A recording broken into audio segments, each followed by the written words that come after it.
baptism is important, though it is not required, no, dili siya necessity for us to be saved spiritually. So ang trabaho manggod mga kaigsunan, ang order manggod ining salvation first before baptism. So mag-una gyud ang kaluwasan bag-o bautismohan. Kung baga ang ato ang i-submit sa water baptism katug yung mga anak sa Ginoo, dili tong mga anak sa iyawa. Alright, so I hope na inyo ang nasabtan ni. Then mani ko karon sa point ang ikatulo mga igsunan ini nga kabuntagon, and let us read our Bibles diha sa Acts chapter 11 verse 26 mga igsunan. Nagaingon diri ang pulong sa Ginoo. Acts chapter 11 verse 26. Og sa diha nga siya nakakaplag kaniya, siya midala kaniya ngadto sa Antioquia. Og kini nahitabo nga sa tibuok tuig sila mismo na nagtigom uban sa iglesia, og mitudlo og daghan nga mga tao. Og ang mga tinun-an, alright, ang mga disciples, ang mga tinun-an gitawag nga mga Kristohanon una diha sa Antioquia. They were first called Christians in Antioch. So ang word nga Christian, actually Bible term na siya. Gitawag gid sila mga Kristohanon kaniadto mga kaigsunan. Pero kining word nga Christian, wa ba mo kabantay nga usa ni sa word sa atong presente nga panahon nga naabusaran pag-ayo sa Kristohanong katilingban. Naabusaran ba because halos ang tanan tawgon og Christian bisan og dili. Pero ang mga Christian sa una mga kaigsunan, katurag yung members sa Church of Antioch. And the Church of Antioch, they were first called Christians. And anyway, the word Christian sa Greek is Christianos. It means a follower of Christ.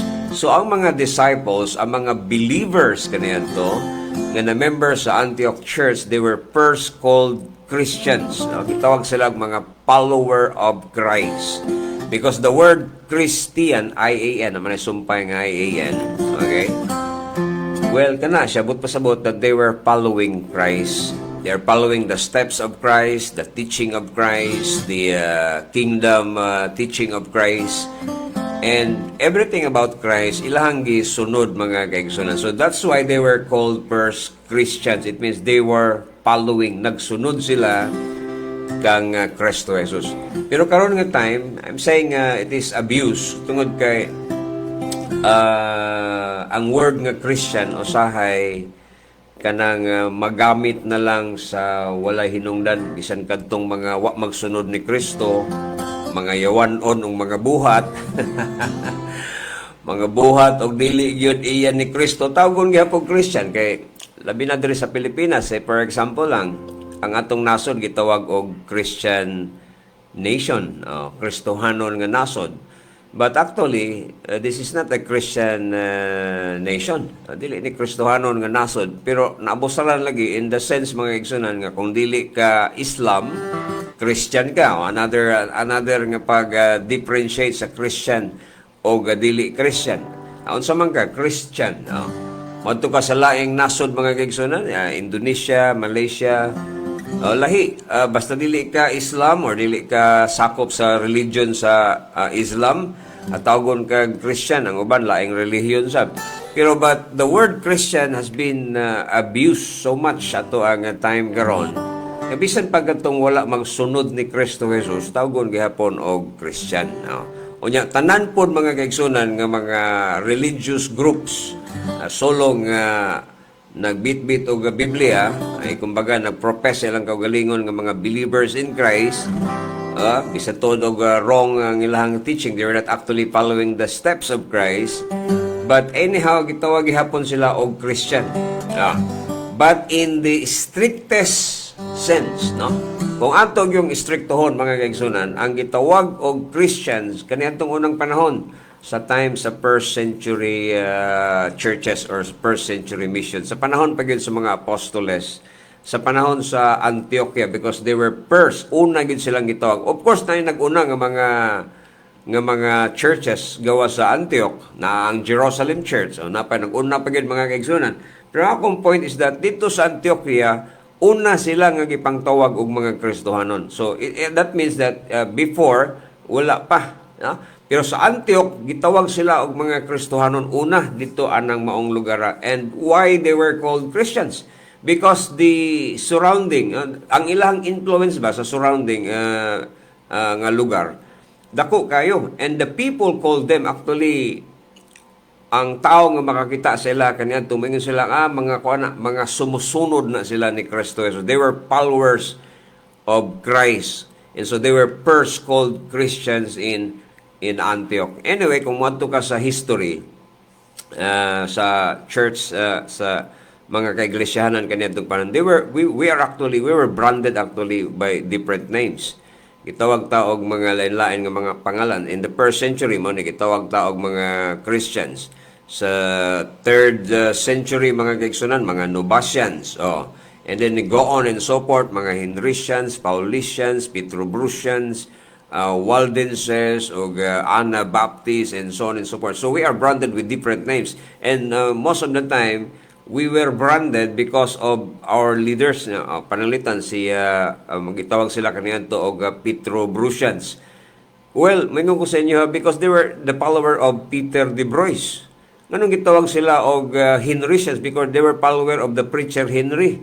Nganong gitawag sila mga Paulicians? Because they were the follower of Apostle Paul. Pananglitan lang, or si Pablo. Well, sa time sa Antioch mga kaigsunan, they were following the teachings of Christ and the steps of Christ. So gitawag sila mga Christians.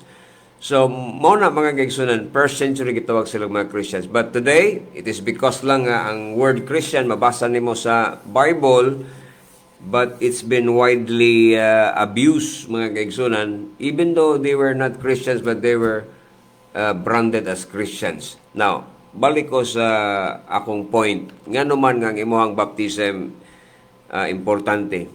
Because in the strictest sense, katurag yung mga scripturally baptized believers. Paminaw ha, dili ni siya dogmatic, scriptural, biblical, regard siyang ako Katong yung gitawag og mga katong gitawag og mga Christians kaniadto mga kaigsunan. Maura gyud tong mga members sa Antioquia nga nakita nga nagsunod ni Kristo Jesus or following the steps of Christ. So those people who were a member of the Church of Antioch, Acts 11:26, katong mga scripturally baptized believers, mga disciples, moto sila ang gipangtawag kaniadto og mga Kristohanons. In fact, dunay usa ka idea that it was the enemy that brands them that name. No, mga tagagawas mo nag-brand sa ilahan, nagngan sa ilahan ng pangalana.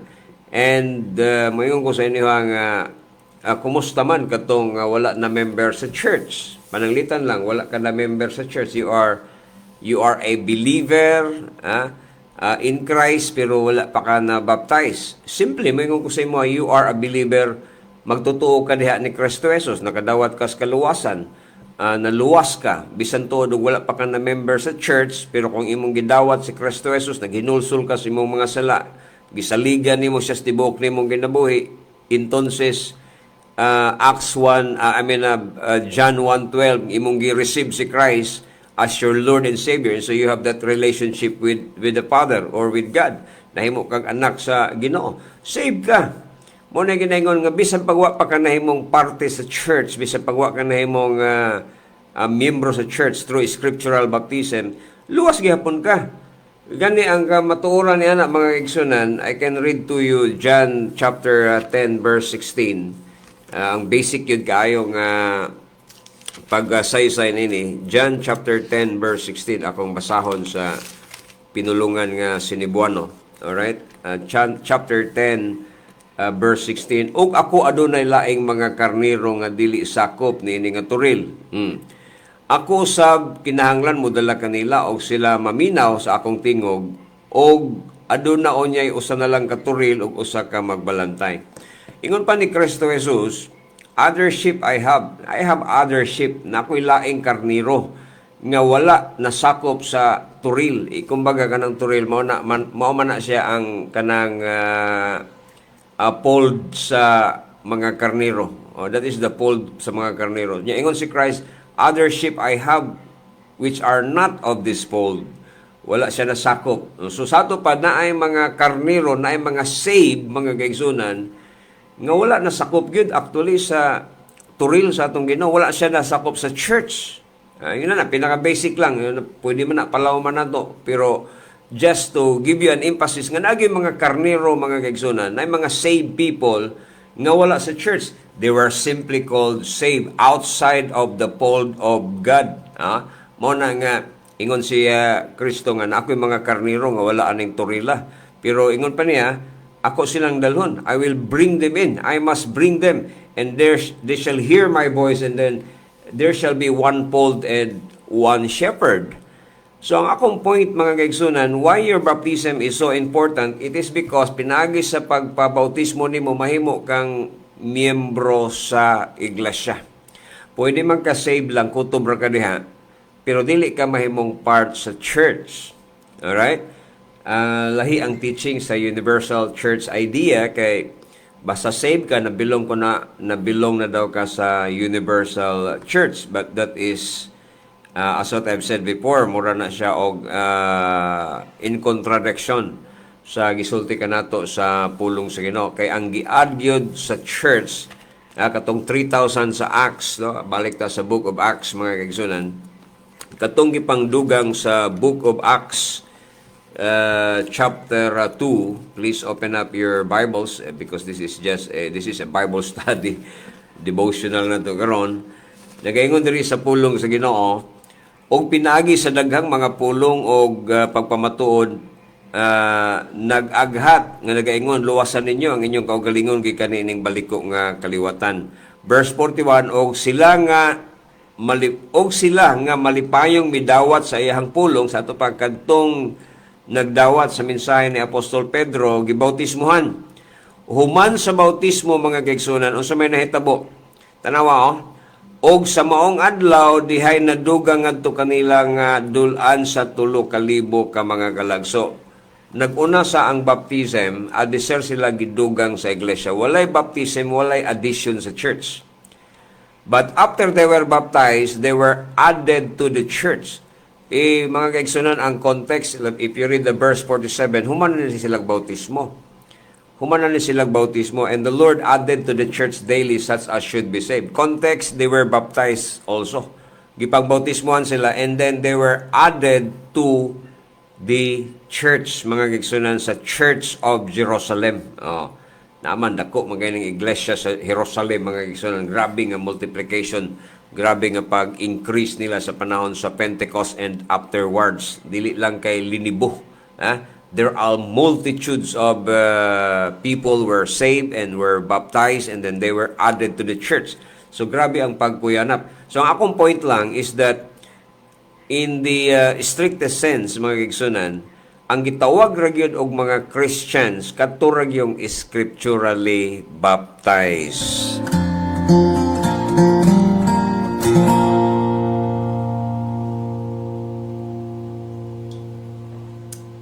Alright. So sa ato pagkaturag yung mga scripturally baptized, mao ra gid ni gitawag og mga Christians. Nagrabiha sa lana, pastor, kato yung mga believers. Yes, ang mga believers kaniadto kay napo ko'y nabasa mga kaigsunan sa Bible Dictionary ni Unger. Unger's Bible Dictionary. O napoy uban nga mga Bible Dictionary. I really dig it up na ako gining li. And then, ang meaning sa Christian dito is believers in Christ. Pero kung tanaw nimo sa Griego, mga kaigsunan, it's not actually a believer in Christ. It's a follower of Christ.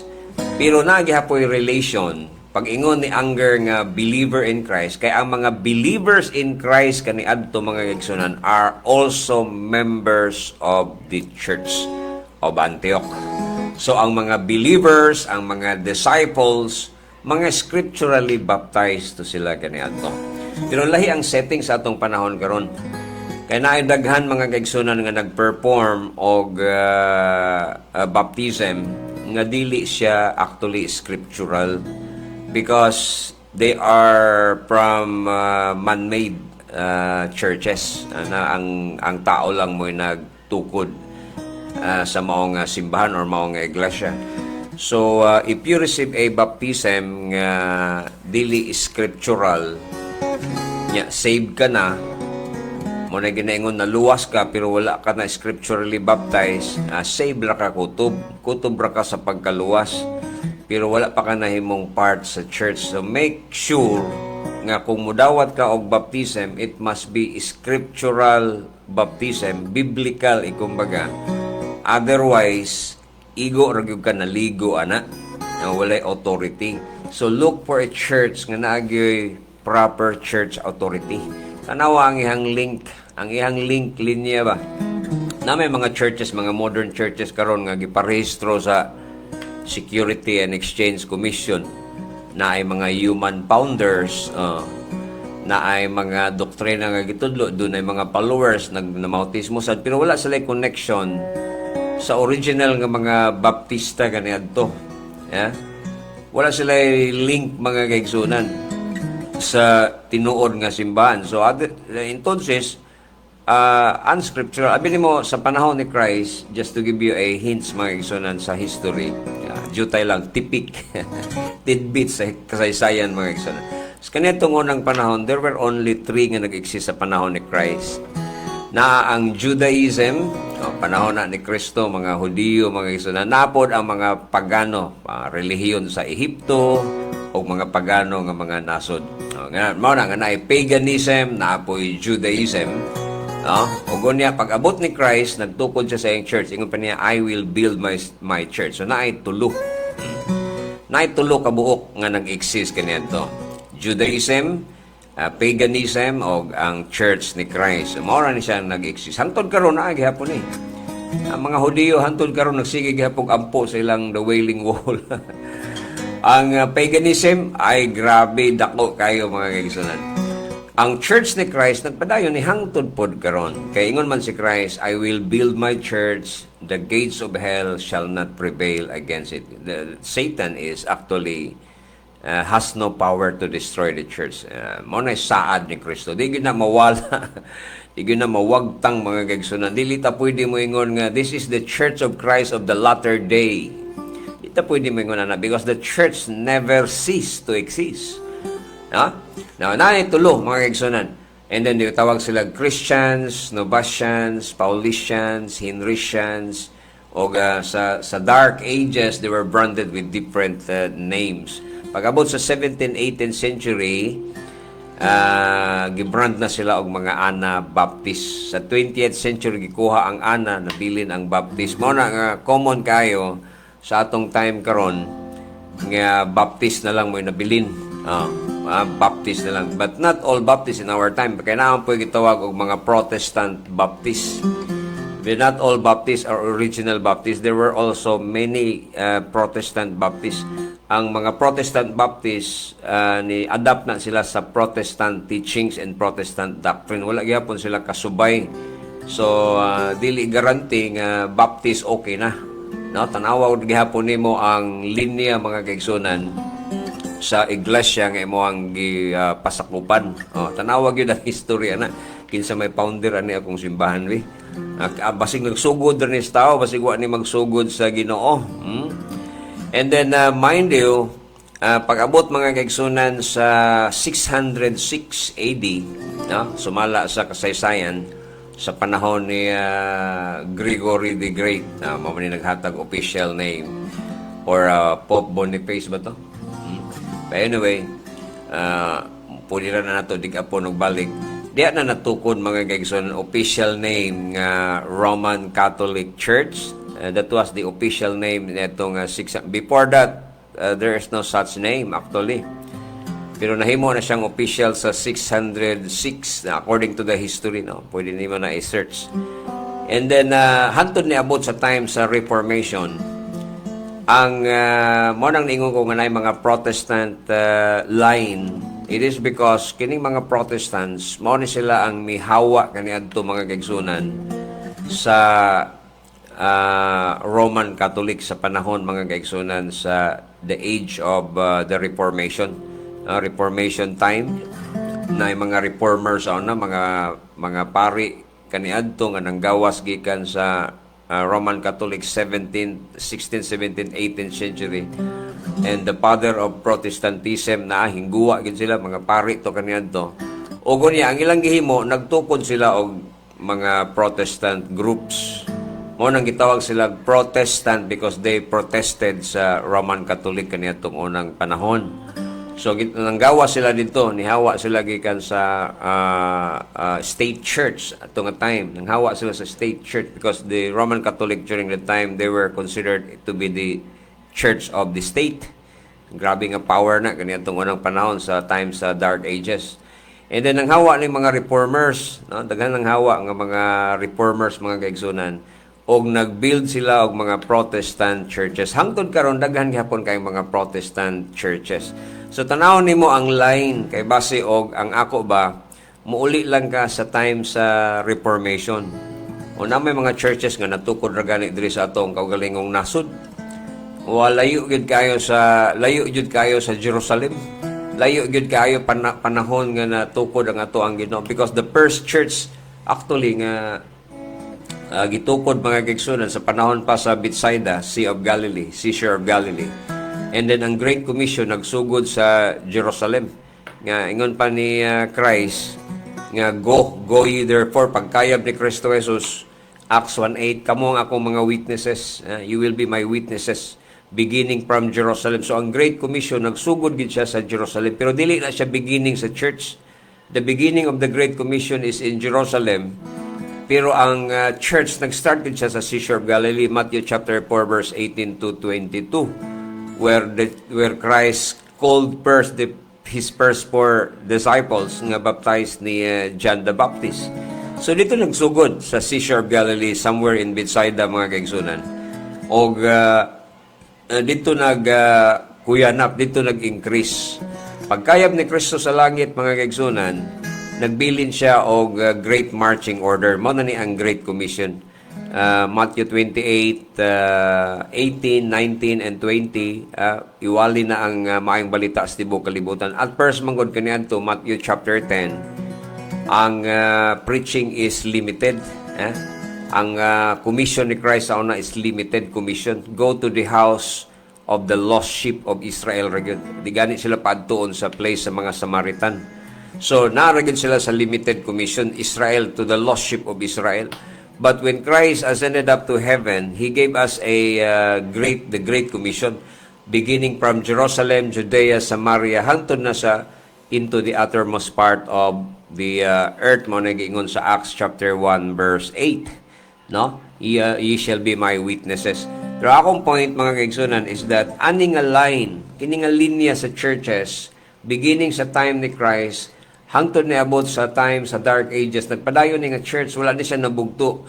Hangtod mga kaigsunan nga niabot sa Reformation, nagpadayon ni, na-split na, daghan na kayong niabot ng mga Protestant groups, daghan na kayong mga line, mga nag-divide, nagkabahin-bahin na ang mga groups sa una. But yet, makita ni mo nga nagpadayon ang church ni Christ. And that is that claim is not based on history alone. That claim is also based on what the Bible teaches. Tungod kay ang Biblia nagtug-an man nato nga ang church ni Christ dili gid mabuntog sa kaway.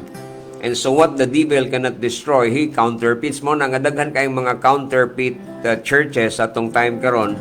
Unya napoy uban mga kaigsunan nga mangandoy, mga ambisyon sila nga magtukod og ilang kaugalingong grupo mo na nga nahimo hinoon nga sila mo'y founder.